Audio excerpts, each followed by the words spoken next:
ریانه بچي ویم چې دا مخ د لوسی زم کنه ویم دا اوس وګوره دویمه جوړه دې ده بیا درته جوړه نشم اچولی لږ په دې جوړه د خیال ساته بیبي نو زه څه وکړمه که لښتې مې راډنګل نو ورپرېوتم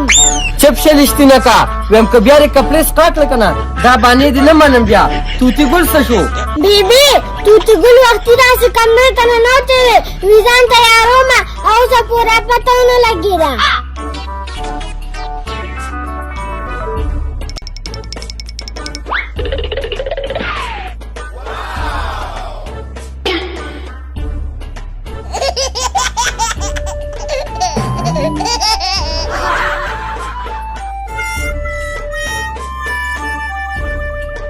بیبي تیار شومه د خیره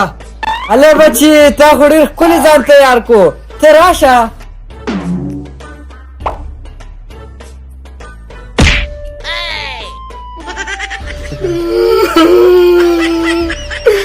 مړه بیبي د اختر دې ورځې ته وګوره او تاسو بیا په دې مخ اوسېدلمه توتي ګوله بچي د مشرانو هغه خبره وي چې کوم ځای کې ډب وي هلته کې ادب وي ویم ته دې چپړ ته وګوره الټه دې اچولي وي بیبي ما وی که دا چېرته نوي ډیزاین راوته دی ډیزاین بچیه ویم څه وې که دا چپړې بیبي دا خبرې پرېږده مونږ چېرته چکر لبوده خلکو د اختر پیسې ښه ډېر راکړې دي مونږ خپله خرچه منو یانه بچي ویم چې خپله خرچه کوې نو بیا زم تیار یم ویم چې ما نه پیسې نه غواړې نو ځئ چې ځو بس خو هم د بیبي مثلا دا پیسې دي ویم راځئ چې ځو عزیز ته به ووایو که نه اب هم چکر له بوځي یا بچي ویم داسې کار دی که نه هغه خو زما خورې دي ویم موږ نه پیسې هم کمې والي او ویم هغه چېرته چکر له نه دی تللی راځئ چې پرې ورځو راځه بیبي راځه هله توتي ګله اختر دې مبارک شه منځونو دسونه ریان اختر دې مبارک شه مبارک شه سته مبارک شه بچي سته مبارک شه بیا مې عزیزه اوس هم یادولي عمر دې د خر نه زیات دی له سمه خو ته توتي ګله یا بچي ویم چې د ایمان سوال مې کړو الله به قبول کړو ویم اوس هم یادولي او دغه دې راغلی ولې خیر شه ترورې عزیزه زه به ورته ووایم مونږ ټول چکر لبوده خرچه به دله مونږ درکړو او د خیره د دې نه بله کومه خبرې ده چې پیسې تاسو لګوئ د پاکستان ګوټ کې به هم زه ګرځوم راځئ چې ځو ویم بیبي ویم سوچونه مه کوه دا ټیم را روان دي دا سره روان نه دي ځه چې ځو راځئ ځئ چې ځو راځئ هله او کنه د خیره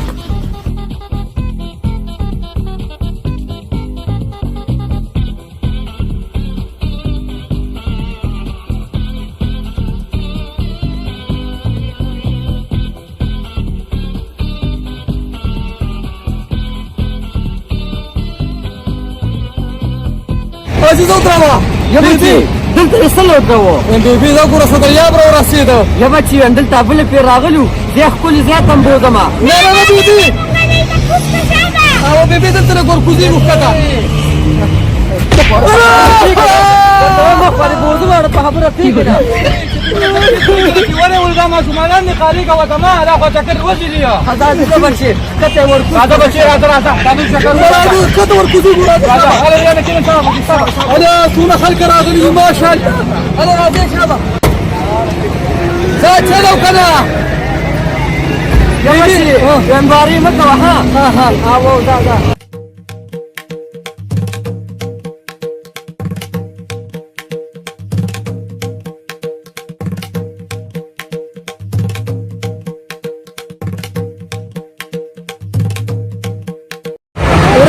منسپل را سر مات کړو ماما لا ډاکه اوچته که که نه او زه راځه پیسې بیا درکړو نو بختو دی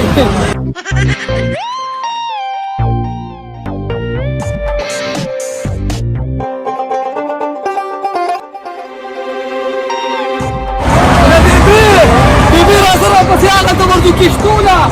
بیبي راځه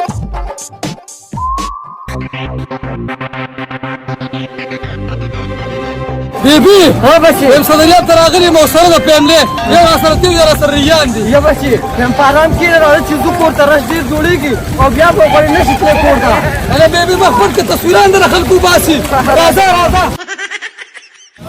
هله بیبي راغله بیبي لاس کې چکر واما یا بچي یو چکر واما لږ صبر ماما بس الټه دي که نه بس څه پې کومه زه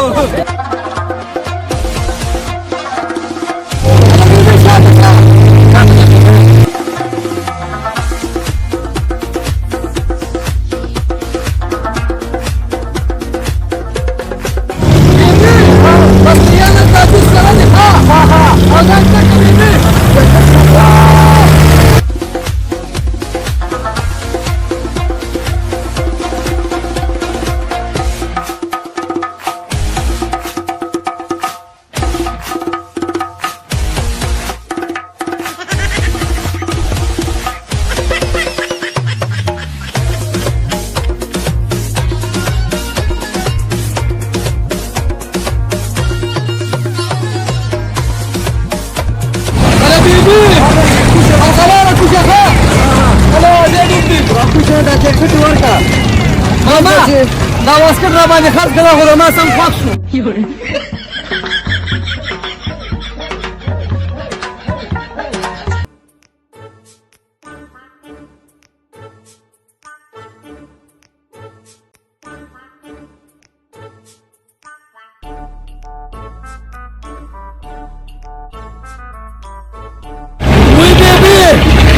دریاب کې غصه مې راشتې یا بچي ویم چې یو څو ټنګه دي ویم که نه ستا له لاسه ټیم داسې خراب کړ ورته مې وویم ښکلې ځای ته بوځمه دې رش ته داسې وکتله قاضه بیبي بس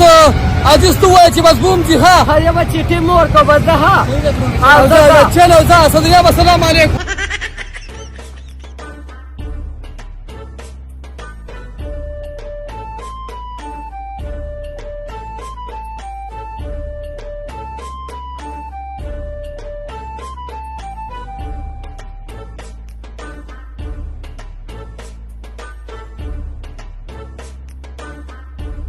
انا بیبي ماشاءالله څومره ښکلي هوټل دی بس همدلته به خوراک وکړو ښه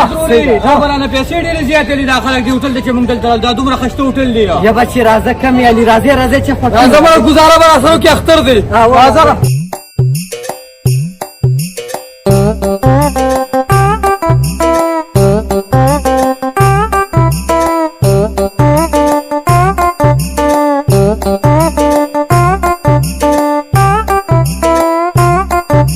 بیبي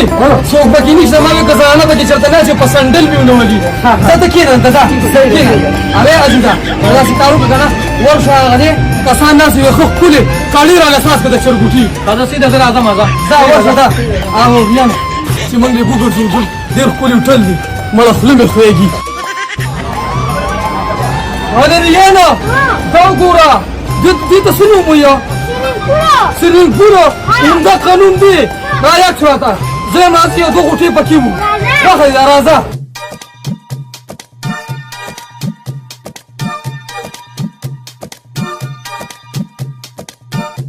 وایي ریانه د اوبو غوسه مې یخې دي مړه چې ورودانګو راځه ګډون ډېره زیاته شوې ده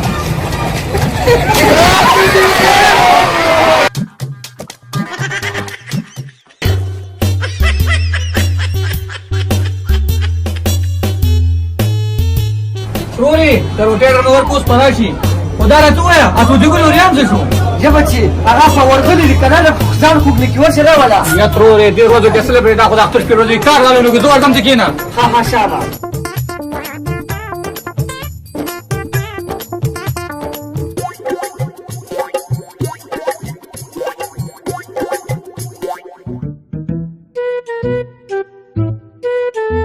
روټۍ م راوړه او عزیز لاړو توتي ګل او ریان پسې نو هغه هم ورسره کېناستو اوس چې زه راشي چې دا روټۍ وخورو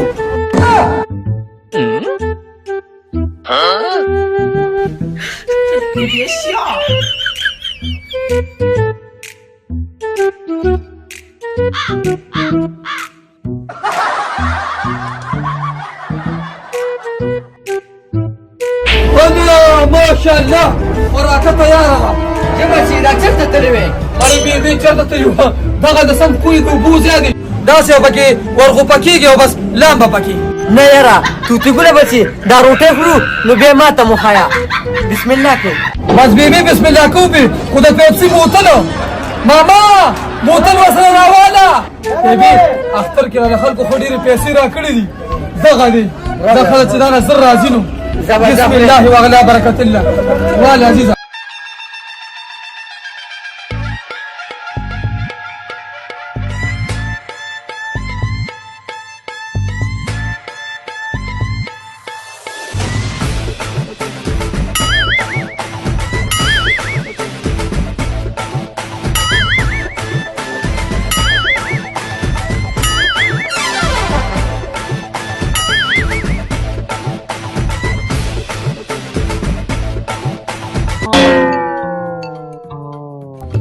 بیبي بس شکر الحمدلله خو خوند دی وکړو بس موریان به د ښکته ناست یو تاسو بیا راکوشئ راځه راځه بس مړه په دې سې مړښ نشته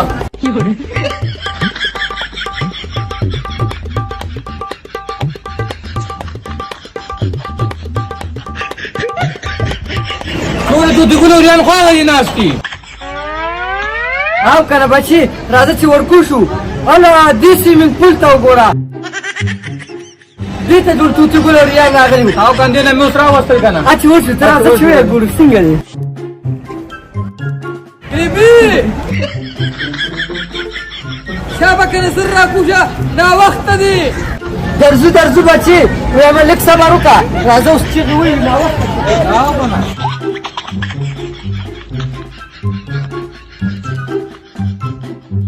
یا بچي څونه یې ښکلي اوبه دي وایم روټۍ مې وخوړه پړه مې تیاره شوه وردانګم نه ودانګه ترورې بس ها ته ردانګې راپسې نه نه ترورې ته نه لامم ته ورځه ها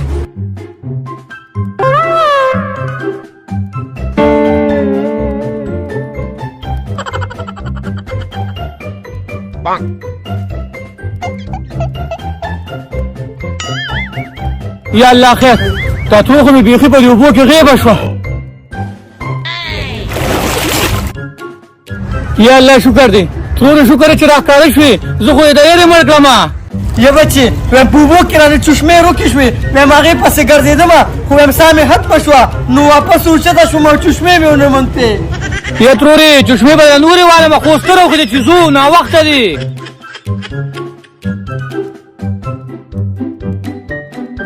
بیبي څه چې نو شوونه خیر شه بچي سم نشته ګرمي مې شوې وه یو دوه غوټې مې والې زه چې ځو مخکې شه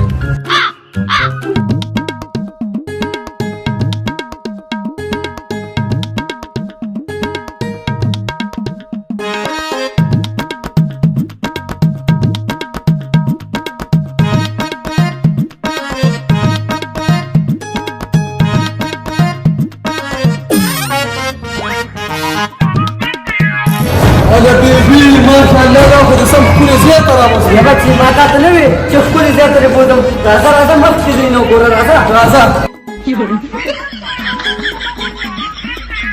اله بیبي وایم داسې کار کوو که نه په دې ګاډو کې به چکر وو داسې به تو راته شو او هر څه به وینو ځناوره صحیح ده وکړه بچي صحیح ده ماما سلام علیکم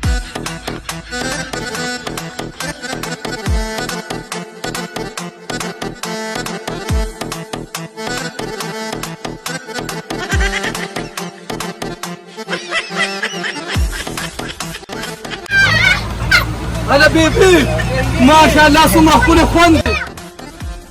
هغه ځناور څه شو ځناوره ځناور مخکې دوتي ګله ها بیبي وګوره ورته هغه دی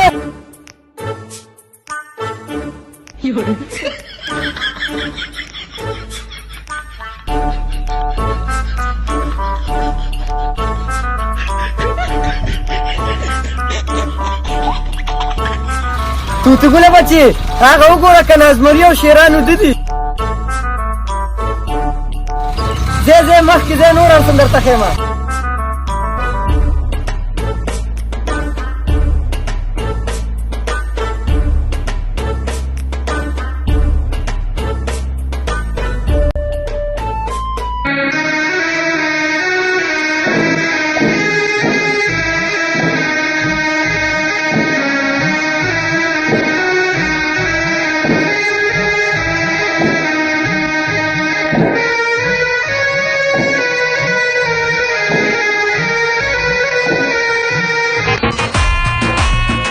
یا بچي امتحان کوم آرام له بوتې یو نه شم کولی نه بیبي وایي زه سلیماني یم هسو او که نه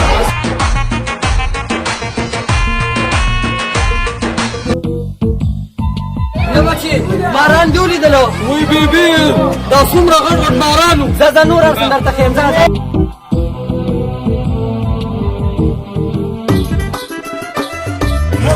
وایم دا خو به راباندې سر ته وکړي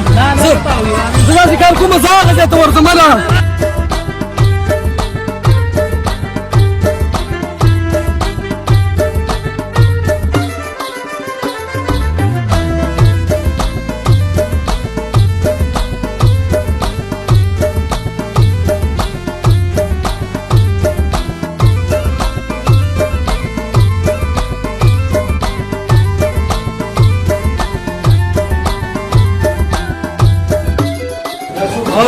بیبي ماشاءالله دا خو میان دي یا بچي دا په چړیاګر کې میان دي که نه هر قسم مایې پکې شته او که نه بیبي बुराई का बुरा اله داسې نه ګوډاګي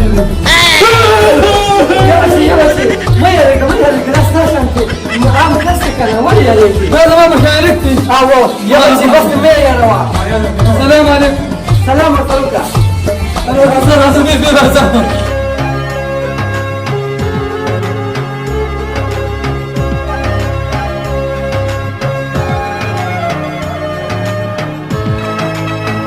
يا بس دي استكبانه تقولها. ولا بيبي ما شاء الله هر قسم كبان دي بكي.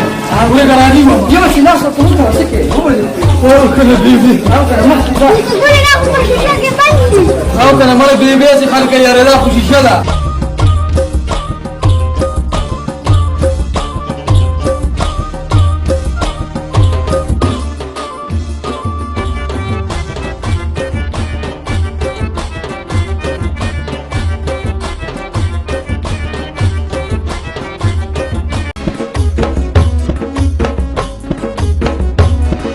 هلا بيبي ما شاء الله طول چلیاګل خو خوندکو خدا بګډل کول دي اساس شوی دوباره ها يا بچي انت قشوي ده كان زبر تزول هر قسمه میانو او نمونه نه خډیر دي راشه یو پیرا چکر لا سلام علیکم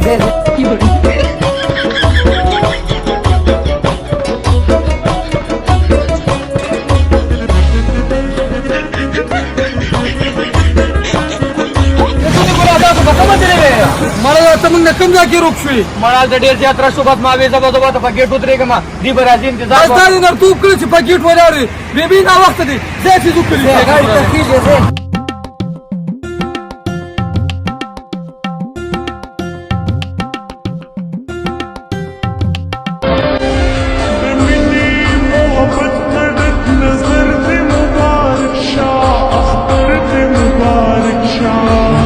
बिस्मिल्लाहिर्रहमानिर्रहीम। हजरत हसन बसरी ने बुलंद आवाज में फरमाया, लोगो अल्लाह का दरवाजा खटखटाते रहो, दरवाजा जरूर खुलता है। एक बुढ़िया ने सुना तो बोली, ए हसन, क्या अल्लाह का दरवाजा कभी बंद भी हुआ है? हजरत हसन बसरी ये बात सुनकर गश खाकर गिर पड़े और फरमाया, ए अल्लाह पाक, ये बुढ़िया तुझे मुझसे ज्यादा जानती है। अल्लाह अकबर, बेशक सबसे बुरा खेल वो है जो किसी के खलूस से खेला जाए। अल्लाह जब बेहतरीन से नवाजता है तो पहले बदतरीन से गुजारता है। अगर आदमी की नीयत दुरुस्त हो और वो कोशिश शुरू कर दे तो अल्लाह की मदद आ जाया करती है। नबी करीम हजरत मोहम्मद का इरशाद गिरामी है कि जब भी आप खाना खाएं तो आपको चाहिए कि पेट को भरकर ना खाइए, बल्कि कुछ हिस्सा खाली रखिए ताकि आपका मैदा कभी खराब ना हो। ज्यादा खाने से मादे खराब हो जाते हैं, जिससे बेशुमार बीमारियां जन्म लेती हैं। 4 चीजों के बारे में बताया गया है जो इंसान को जल्द ही बूढ़ा कर देती हैं। नंबर 1, इंसान का ज्यादा परेशान रहना। नंबर 2,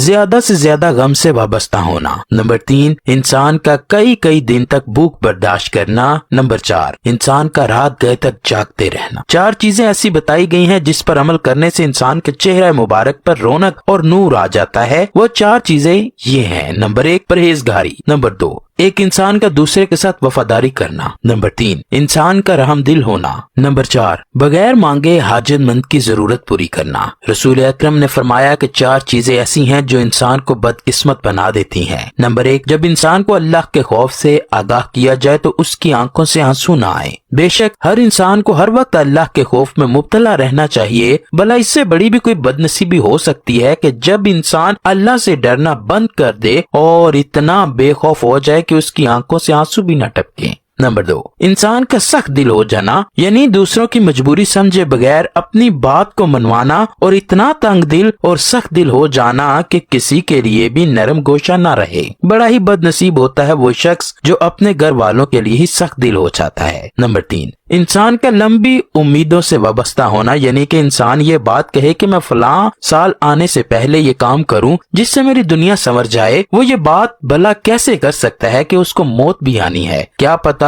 कब अल्लाह की तरफ से बुलावा आ जाए। वो हर वक्त लंबी लंबी उम्मीदों छोड़े रखता है। नंबर 4, इंसान को दुनिया की लालच से छुटकारा ना मिलना, जैसा कि आजकल हो रहा है कि हम दौलत कमाने में लगे हुए हैं लेकिन आखिरत को भूले बैठे हैं। आखिर हमने एक न एक दिन मर भी जाना है और वहाँ जाकर हिसाब भी देना है। حضرت حذیفہ رضی اللہ تعالیٰ عنہ سے مروی ہے کہ رسول کریم نے فرمایا جب ایک شخص کا اپنے خالق حقیقی سے ملنے کا وقت آیا تو اس نے مایوسی کی حالت میں اپنے رشتہ داروں کو اکٹھا کیا اور کہا کہ میں مرنے کے قریب ہوں، میری لاش کو لکڑیوں سے اتنا جلانا کہ میرے جسم کا ریزہ ریزہ سڑ کر سوا ہو جائے، پھر ان ذروں کو تیز آندھی میں اڑا دینا تاکہ میرے جسم کے ذرے اکٹھے نہ ہو سکیں۔ جب وہ بندہ مر گیا تو رشتہ داروں نے اس بندے کی نصیحت کے مطابق اس کو جلا کر اس کے جسم کو تیز آندھی میں اڑا دیا۔ جب اللہ پاک نے اس کے جسم کو اکٹھا کیا اور اس بندے کی نیت کے بارے میں دریافت کیا تو وہ کہنے لگا، اے اللہ، تیرے خوف سے میں نے یہ سب کچھ کیا۔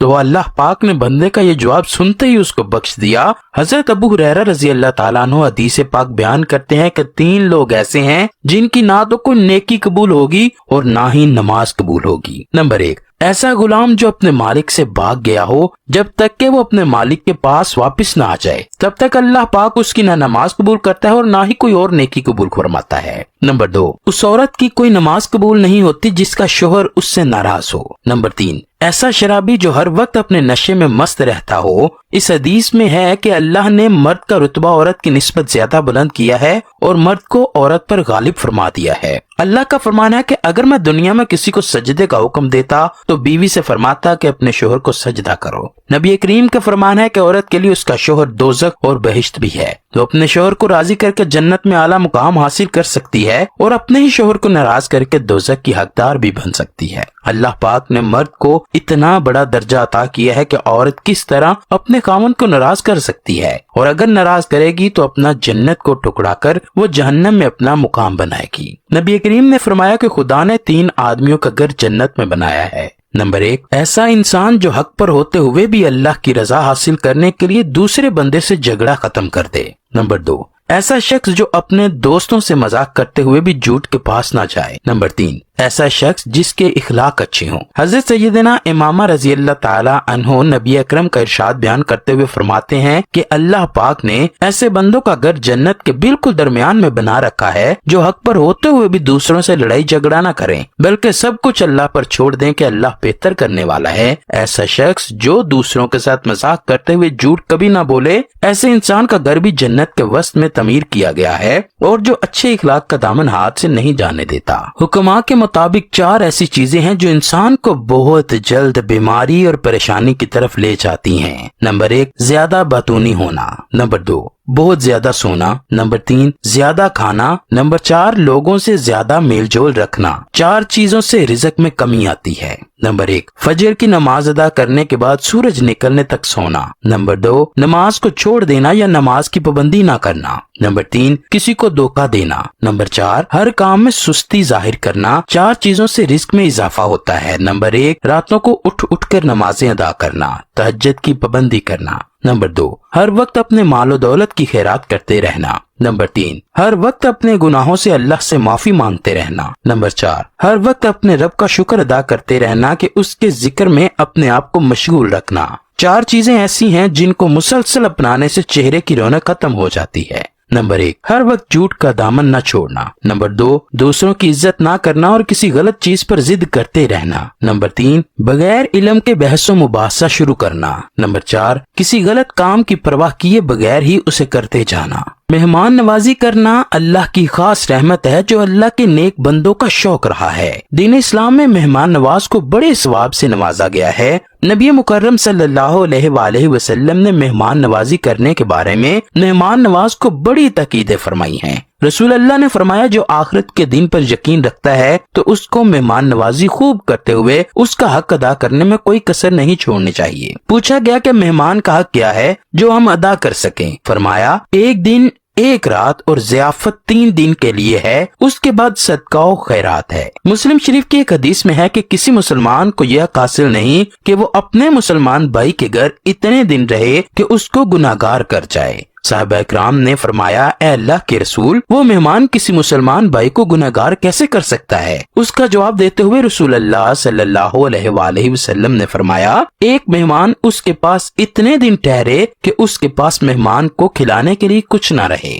اللہ سے دعا ہے وہ ہمیں شیطان کے شر سے محفوظ فرمائے، ہمیں نیک عمال کرنے اور برائیوں سے دور رہنے کی توفیق دے، ہم سب کو رسول اللہ صلی اللہ علیہ وآلہ وسلم اور ان کی پاک آل سے سچی اور پکی محبت عطا فرمائے۔